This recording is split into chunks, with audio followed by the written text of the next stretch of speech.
Hello and welcome guys to a maths classes. और आज मैं आपको बताने वाला हूँ एक बहुत ही इम्पोर्टेंट थ्योरम जो सीबीएसई बोर्ड के पॉइंट ऑफ व्यू से बहुत ज़्यादा इम्पोर्टेंट है, that is basic proportionality theorem. तो आइए देखिए ये है क्या। फर्स्ट ऑफ ऑल हम देखते हैं what it states. So it says that if a line is drawn parallel to one side of a triangle to intersect the other two sides in the distinct points, the other two sides are divided in the same ratio। तो आप इस line को diagram से समझने की कोशिश कीजिएगा।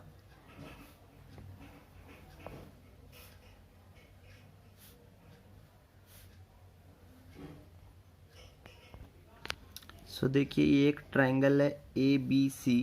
If a line is drawn parallel to one side of a triangle, इस ट्राइंगल के एक साइड के पैरेलल हम एक लाइन खींच देते हैं जो कि to intersect the other two sides in distinct points, जो कि बाकी दो साइड्स को दो डिस्टिंक्ट पॉइंट्स पे इंटरसेक्ट करेगी, यानी कि इस पॉइंट पे और इस पॉइंट पे, that is D and E. The other two sides are divided in the same ratio. So ये जो बाकी दो साइड्स हैं ये सेम रेशो में डिवाइड हो जाएंगी, that is A D upon B D, that is A D upon B D. और इस साइड का रेशो क्या होगा, ए ई अपॉन सी ई। तो इस रेशो में डिवाइड हो जाएंगी। ये कहती है हमारी बेसिक प्रोपोर्शनैलिटी थ्योरम। सो आइए अब हम इस थ्योरम का प्रूफ देखते हैं। तो किसी भी थ्योरम को प्रूव करने से पहले हम उसके अंदर गिवन लिखते हैं कि हमें क्या क्या उसके अंदर पहले से गिवन है, उसके बाद to prove then proof. So basically हमें क्या गिवन है इस क्वेश्चन में, ट्राइंगल ए बी सी, एक triangle A B C given है जिसमें डी ई बी सी के पैरेलल है और ये डी और ई पॉइंट बाकी दो अदर साइड्स पे इंटरसेक्ट करते हैं, ए बी पे और ए सी पे। तो हम उसको भी लिख लेते हैं। So it intersects the other two sides A B and A C at D and E, at A B and A C at D and E respectively. Now we have to write what we have to prove here. So we have to prove that the ratio of the other two sides are equal, that is AD upon BD equals to AE upon C, जो मैं आपको पहले भी बता चुका हूँ। So let's move on to our proof. तो इस थ्योरम को प्रूव करने से पहले इसमें कुछ कंस्ट्रक्शंस हमें करनी होगी, वो कंस्ट्रक्शन भी यहाँ पे हम मेंशन कर देंगे। So what we have to do is, so इसमें कंस्ट्रक्शन क्या करी है हमने, जो ये डॉटेड लाइंस ज्वाइन करी हैं, दैट इज़ बी और ई को ज्वाइन करा है, डी एंड सी को ज्वाइन करा है, एंड डी से एक परपेंडिकुलर खींच दिया है ए ई पे, एंड ई से एक परपेंडिकुलर खींच दिया है ए डी पे। सो उसको हम यहाँ नीचे मेंशन कर देते हैं कंस्ट्रक्शन में। So we write it here that join BE and CD and then draw DM perpendicular to AC and EN perpendicular to AB. So now let's move on to our proof here.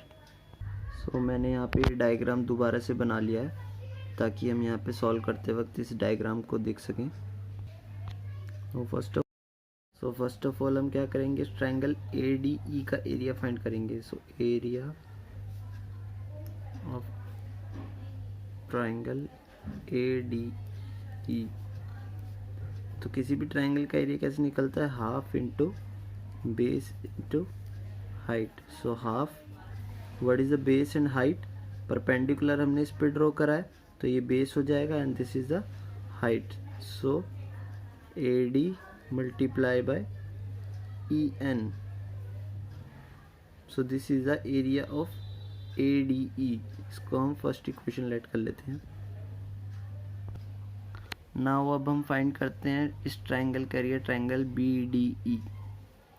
तो area of triangle BDE again can be find by half into base into height. So what is the base and height now, so base is DB and we take perpendicular height, that is EN, same as we taken in triangle ADE।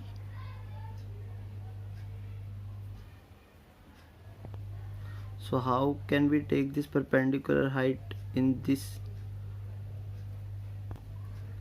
triangle? So it is an obtuse triangle like this.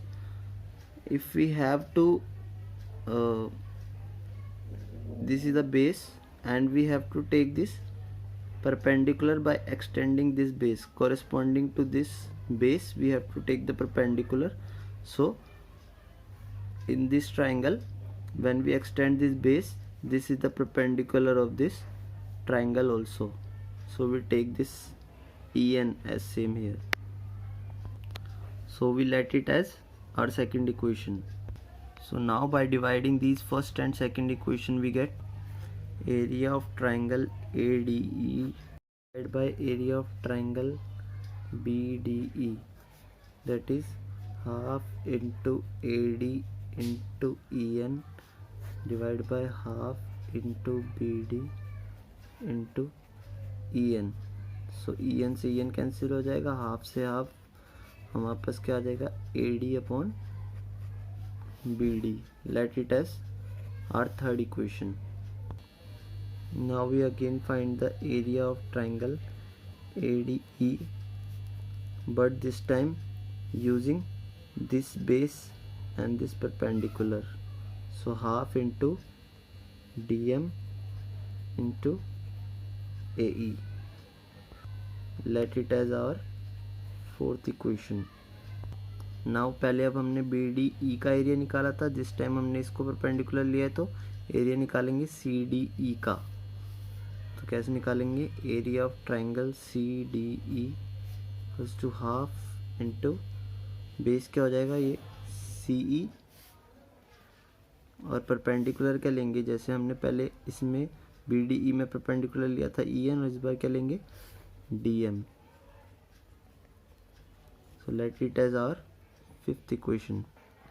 Now dividing fourth by fifth equation, we get area of triangle ADE divided by area of triangle CDE equals to half into DM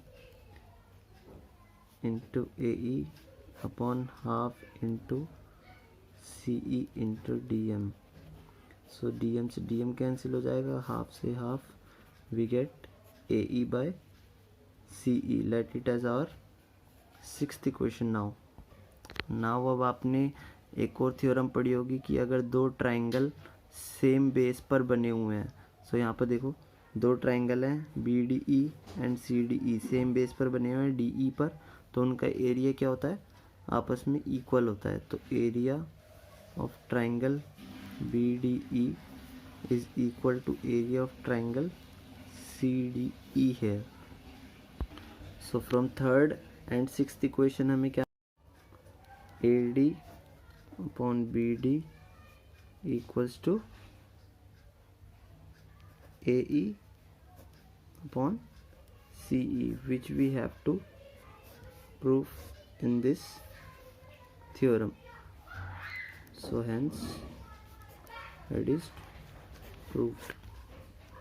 So thank you guys for watching this video. अगर आपको भी ये video पसंद आई हो तो like ज़रूर करिएगा, और अगर आपने हमारे चैनल को अभी तक सब्सक्राइब नहीं करा है तो ज़रूर सब्सक्राइब करें एंड बेल आइकन दबाना ना भूलें, ताकि आगे आने वाली वीडियोस आपको मिलती रहें. Thanks for watching.